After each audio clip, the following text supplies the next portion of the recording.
સ્વામિનારાયણ સાક્ષાત્ અક્ષર પુરુષોત્તમ સર્વેભ્ય પરમં શાંતિ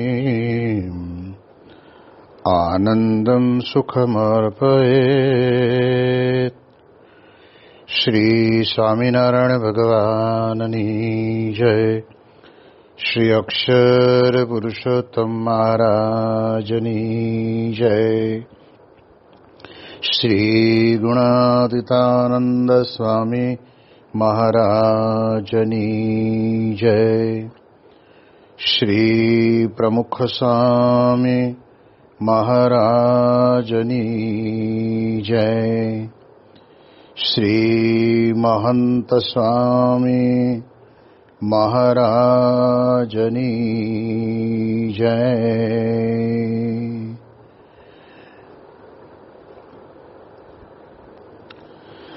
પ્રગટ ગુરુ હરિ પરમ પૂજ્ય મહંત સ્વામી મહારાજની આજ્ઞા અને આશીર્વાદથી આપણે બધાએ નિત્ય પ્રાતઃ કથાનો લાભ લઈ રહ્યા છીએ. આજે આપણા માટે એપ્રિલ મહિનાની 19મી તારીખ અને શુક્રવારનો મહાપવિત્ર દિવસ છે અને 1221મી સભા થાય છે અને કહત હૈ સહજાનંદ એ વિષય ઉપર 872મો દિવસ થાય છે. આપણે જાણીએ છીએ એ પ્રમાણે ચૈત્ર સુધી 9મીના દિવસે આપણા ઈષ્ટદેવ ભગવાન સ્વામિનારાયણનું પ્રાગટ્ય થયું અને એ પ્રાગટ્યના કારણે કરીને પૃથ્વીને વિશે માનવીના અંતરની અંદર પડેલું જે અજ્ઞાન હતું એ અજ્ઞાનને ટાળવાનું બહુ જ મોટું ભગીરથ કામ ભગવાન સ્વામિનારાયણે કર્યું. કારણ કે દરેક વ્યક્તિ માયા સર્જિત વિચારો સાથે આવેલો હોય છે અને માયામાંથી મુક્તિ મેળવવા માટે થઈને વ્યક્તિ પોતાની રીતે કોઈ પણ પ્રકારની સાધના કરે તો એ સાધના પોતે કરે પણ એને જોઈએ એવું એમાં ફળ મળતું નથી.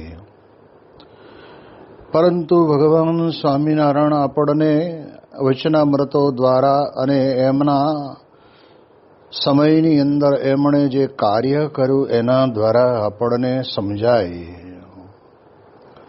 કે પહેલી વાત તો ભગવાનને આશ્રય જઈ અને ભગવાનના સ્વરૂપનું જ્ઞાન પ્રાપ્ત કરી ભગવાનનો મહિમા સમજી તો આપણા જીવનની અંદર આપણા અંતરમાં રહેલી જે કંઈ જગત સંબંધી વાસના છે એ વાસના એ બળીને ભસ્મ થઈ જાય છે.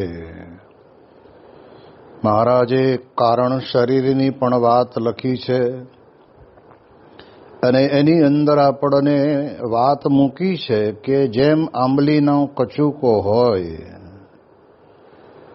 જ્યારે એ કાચો હોય ત્યારે એના કચુકા ઉપર રહેલું જે પડ છે એને ઉખેડવું આમ સામાન્ય રીતે આપણને થોડુંક મુશ્કેલ પડે.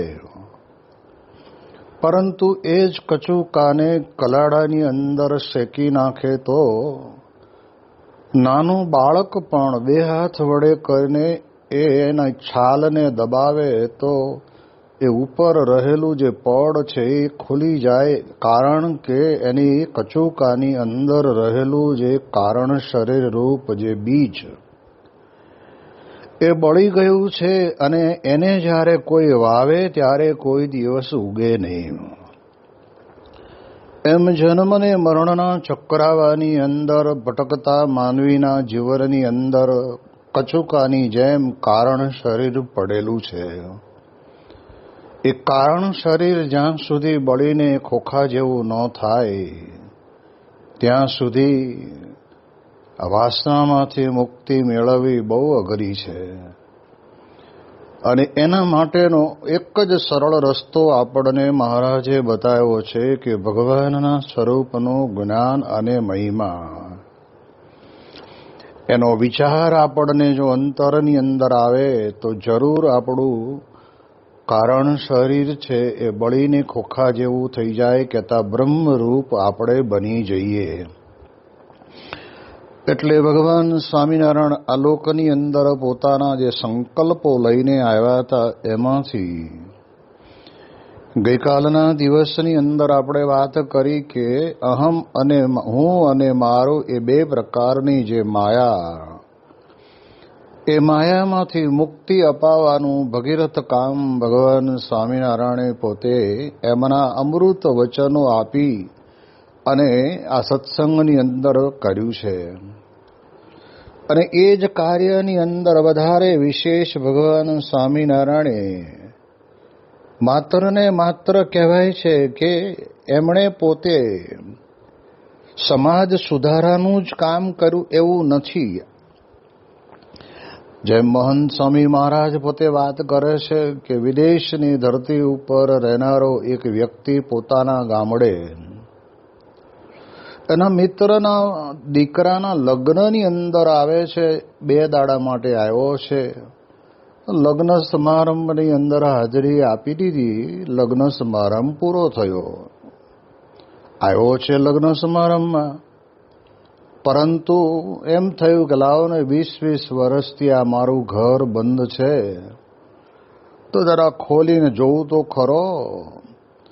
અને તે વખતના સમયની અંદર દેશી મકાનો હોવાથી ચારે બાજુથી અંદર એ ઝીણી રજ ભેગી થઈ અને ઘરની અંદર બધું ધૂળ પડ્યું હતું. તો એ વ્યક્તિ પાવડો ને તગારો લઈને સાવણો લઈને સાફ કરે છે.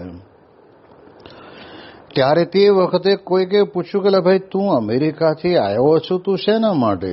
તો કે આવ્યો તો મારા મિત્રના દીકરાના લગ્નના નિમિત્તે પણ આવ્યો છું. તો લાવ હવે આ ઘર મારું છે તો આટલા બધા વર્ષથી એમનામ પડ્યું હતું, સાફ કરતો જાઉં. એમ ભગવાન સ્વામિનારાયણ પણ આ લોકની અંદર પધાર્યા ત્યારે એ આવ્યા છે તો આપણા બધાના અનંતનું કલ્યાણ કરવા માટે, પણ સમાજની અંદર જે કંઈ બગાડ ભેગો થયેલો હતો ને એ બગાડને સુધારવાનું કામ ભગવાન સ્વામિનારાયણ સાથે સાથે કરતા ગયા. અને એ સમાજ સુધારક તરીકે તે લોકો તે વખતના સમયની અંદર સમાજ સુધારાનું કામ કરનારા એવા કોઈ વ્યક્તિ હોય ભગવાન સ્વામિનારાયણને કહેતા સહજાનંદ સ્વામીને સમાજ સુધારક તરીકે વર્ણવે, પણ એ તો એમનું અલગથી કામ છે.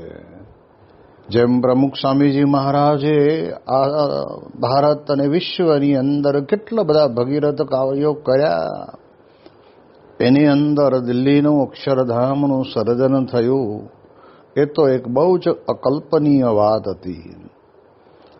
અને ત્યારે તે વખતના સમયની અંદર પૂછવામાં આવ્યું કે સ્વામી હવે આના પછી તમારો વિશેષ કયો પ્રોગ્રામ છે કે તમે કયું કામ કરવાના છો? અને ત્યારે પ્રમુખ સ્વામી મહારાજે કહ્યું કે અમારું મૂળ કામ તો ભગવાન ભજવા ને ભજાવવાનું છે. આ તો બધું સાઈડમાં એમને એમ થયા કરે છે. જ્યારે આપણે વિચાર કરીએ ત્યારે આપણને ખ્યાલ આવે જે સત્પુરુષના અંગો અંગની અંદર ભગવાન સ્વામિનારાયણ બિરાજમાન છે એની આપણને આવા સમયે અનુભૂતિ થાય. હકીકતની અંદર મહારાજ પણ આ લોકની અંદર પ્રગટ થયા એ ભગવાન ભજવા માટે, ભજાવવા માટે.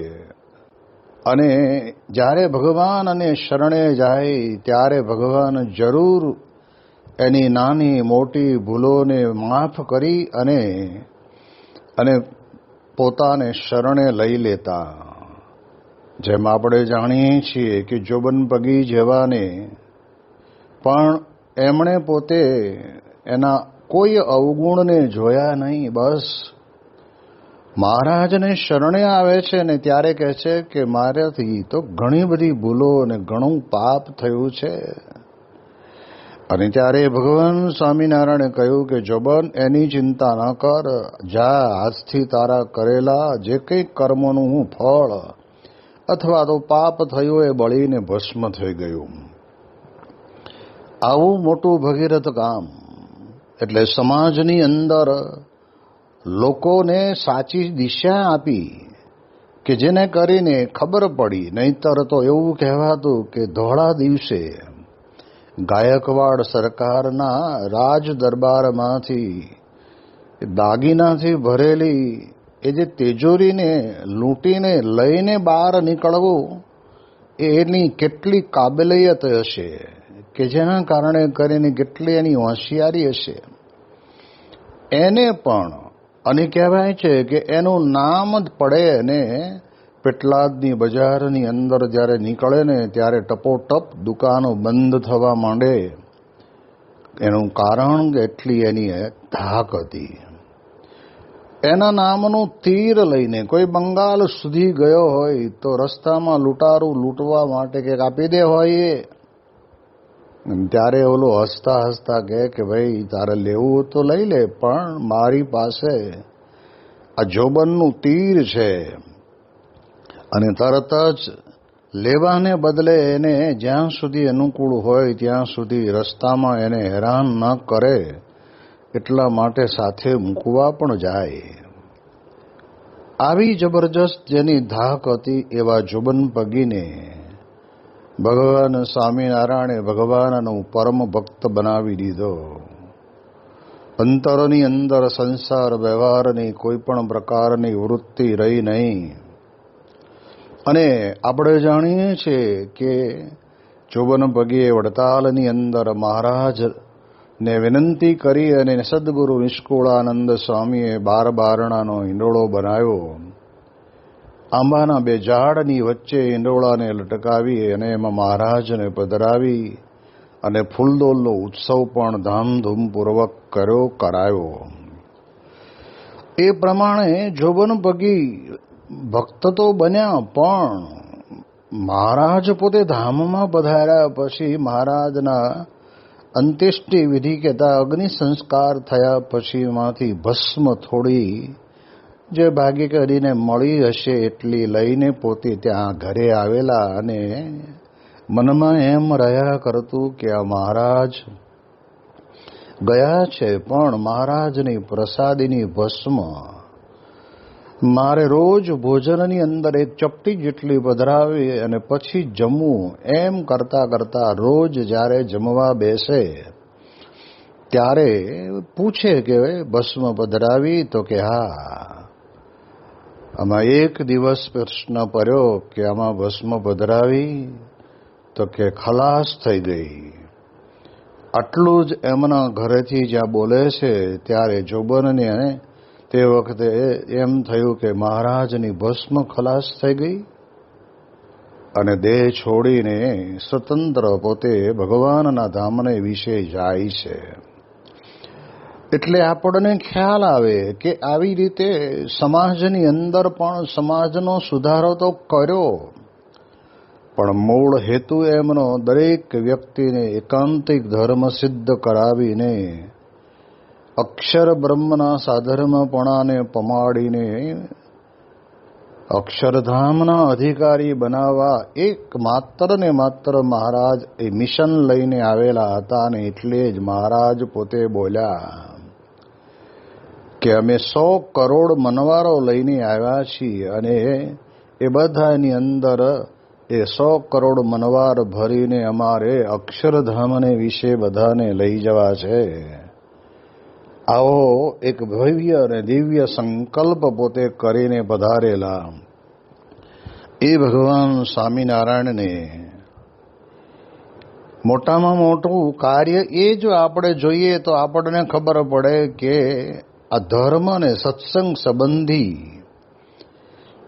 કાર્ય આ પૃથ્વી ઉપર સદાયને માટે અવિચળ ચાલતું રહે એના માટે શું કરવું. તો આપણે જાણીએ કે મહારાજે કહ્યું એમ ઉપાસના રહે એટલા માટે ત્યાગનો પક્ષ મોડો કરીને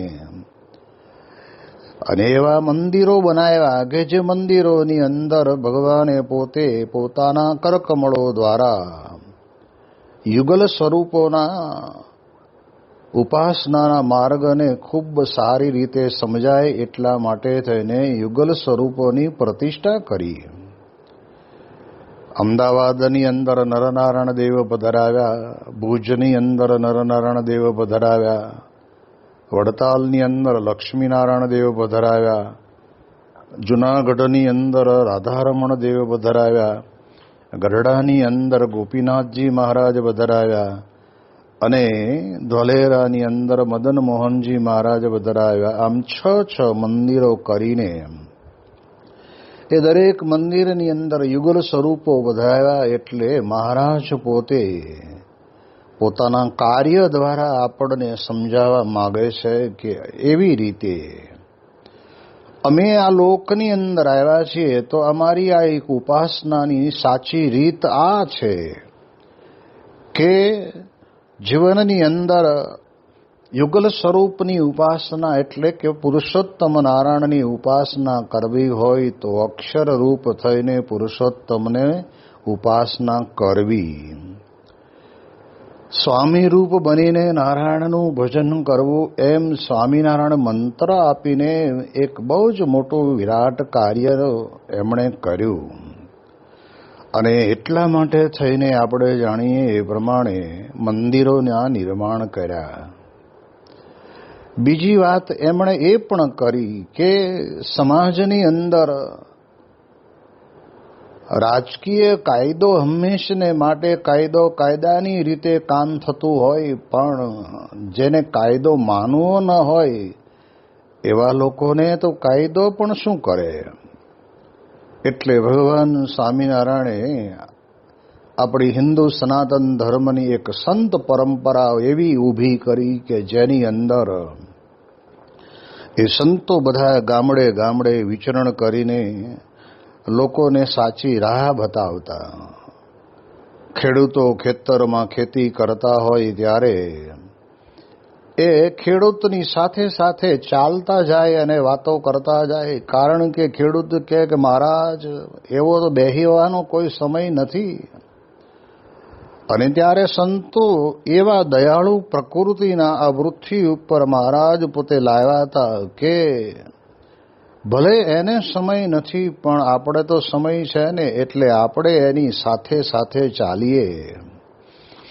અને એ પ્રમાણે મહારાજના સંતોએ ખેડૂતોને ચાલતા ચાલતા જીવન શુદ્ધિ અને પરમાત્માના શરણાગતિની વાત એમણે એવી દ્રઢતાપૂર્વક કરાવી દીધી. અને એક બે નહીં, આવા હજારો ખેડૂતોની જોડે ગયા.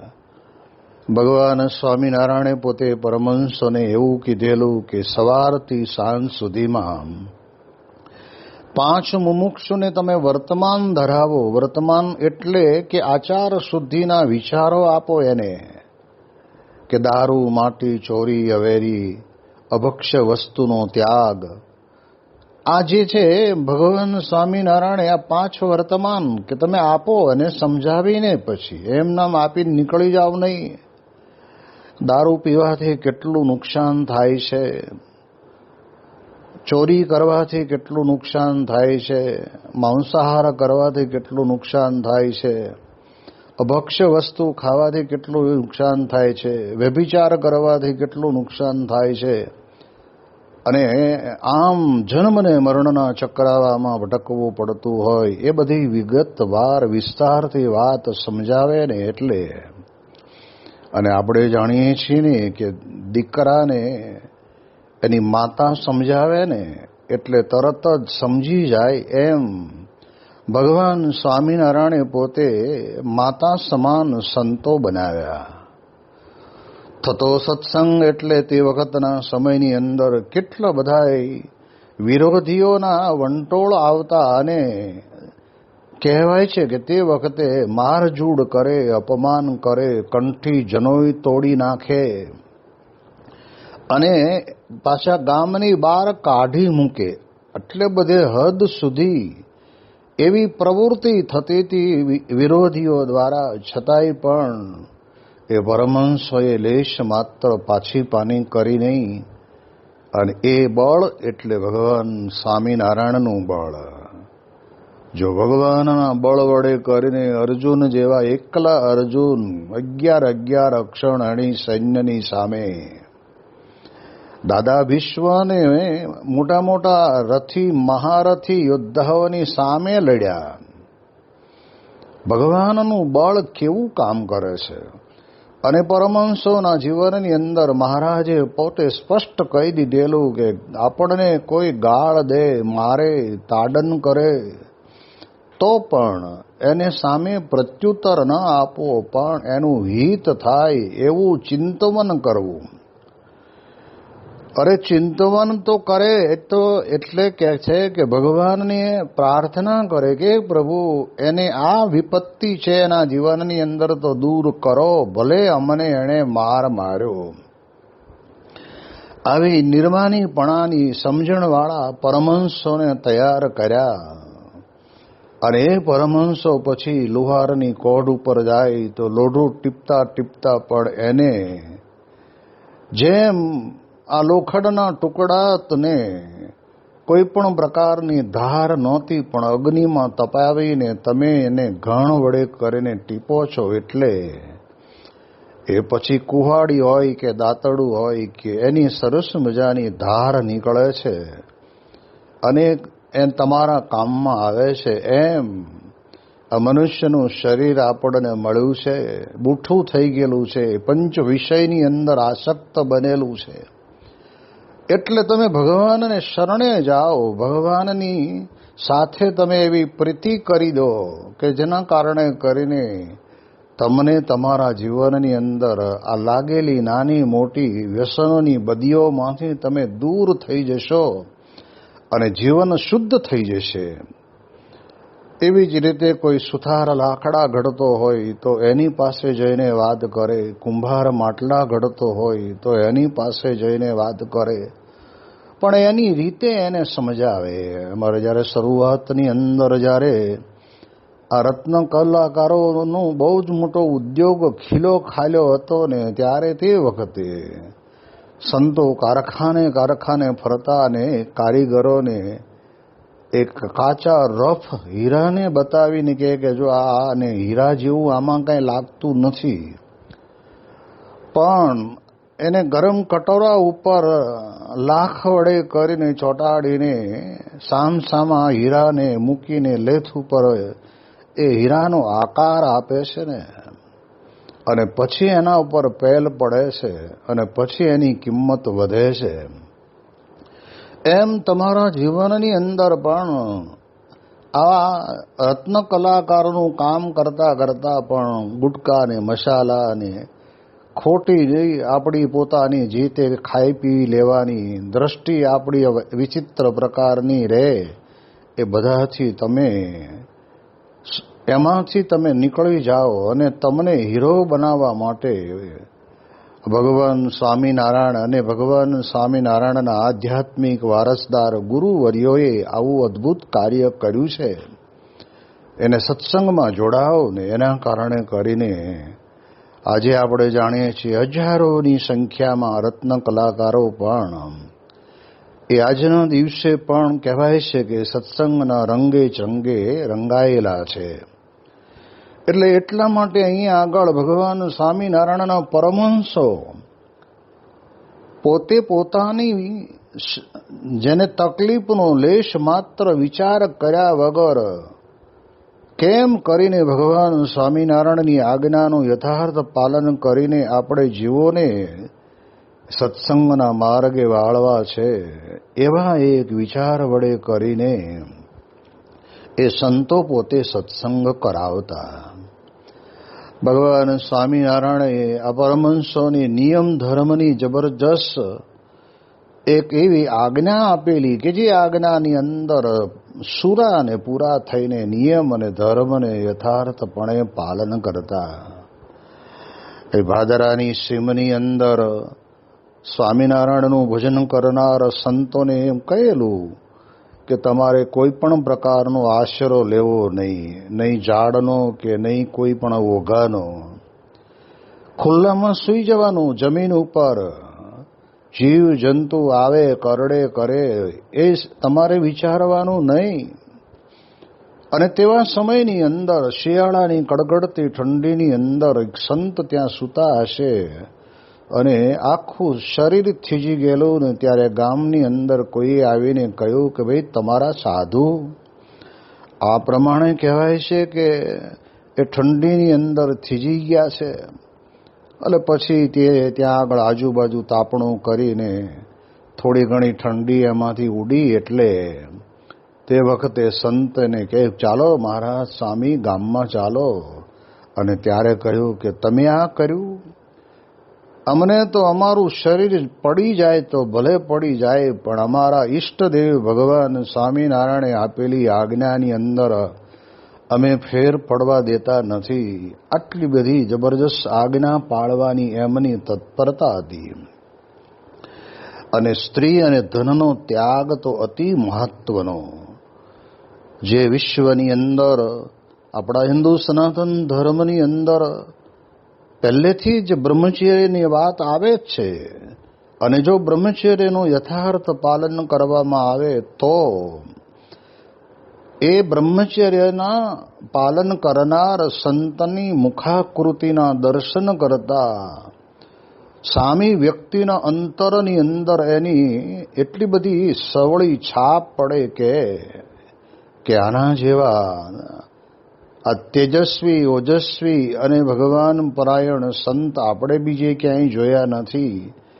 એવું સ્ત્રી અને ધનના ત્યાગ દ્વારા એમણે બ્રહ્મચર્યનું પણ યથાર્થ પાલન કરેલું. અને એટલા જ માટે થઈને ઘણી વખત તો વિરોધીઓના વંટોળની અંદર રામકીઓ લાવીને એ સંતોને ઉપવાસ પડે એવું કરતા. તો કોઈને 1 દિવસ, કોઈને 2 દિવસ, કોઈને 3 દિવસ. પણ ભગવાન સ્વામિનારાયણની આજ્ઞામાં યથાર્થપણે રહેનારા એ પરમહંસો મહારાજનું ભજન ક્યારેય છોડીને ચાલ્યા નથી ગયા. આ ભગવાન સ્વામિનારાયણે પોતે આ લોકની અંદર આવી સંત પરંપરા ઊભી કરી જે આપણા શાસ્ત્રોની અંદર સંતના લક્ષણો લખ્યા છે. શ્રીમદ ભગવદ્ ગીતા જેવા ગ્રંથની અંદર પણ સ્થિત પ્રજ્ઞની જે વાતો કરી છે, યોગીની વાતો કરી છે, બ્રહ્મરૂપપણાની જે વાતો કરી છે એ તો 5000 વર્ષ પહેલાંય થઈ હતી. પણ ભગવાન સ્વામિનારાયણ એક અવતારી પુરુષ આ લોકની અંદર પ્રગટ થયા અને પોતાની સાથે ગરડા પ્રથમ પ્રકરણના 71ના વચનામૃત પ્રમાણે પોતાનું અક્ષરધામ, અક્ષર મુક્ત એ બધાને સાથે લઈને આવ્યા, પાર્ષદોને સાથે લઈને આવ્યા. એ આપણે જોઈએ છીએ. અને ભગવાન સ્વામિનારાયણે એવો કોઈ ભેદભાવ રાખ્યો નથી કે માત્ર ને માત્ર અમારા સંપ્રદાયની અંદર પુરુષ ભક્તો જ ભગવાનનું ભજન કરે અને મહિલા ભક્તોને તો કાંઈ લેવા દેવા નહીં. પણ આપણે જાણીએ છીએ કે આવા સ્ત્રી અને ધનના ત્યાગવાળા સંપ્રદાયની અંદર કોઈને પણ એવું મનની અંદર નથી થતું જે ભગવાન સ્વામિનારાયણને આશ્રય આવ્યા છે એમને કે આમાં અમારે ભગવાન સાથેનો સંબંધ કેવી રીતે રહે.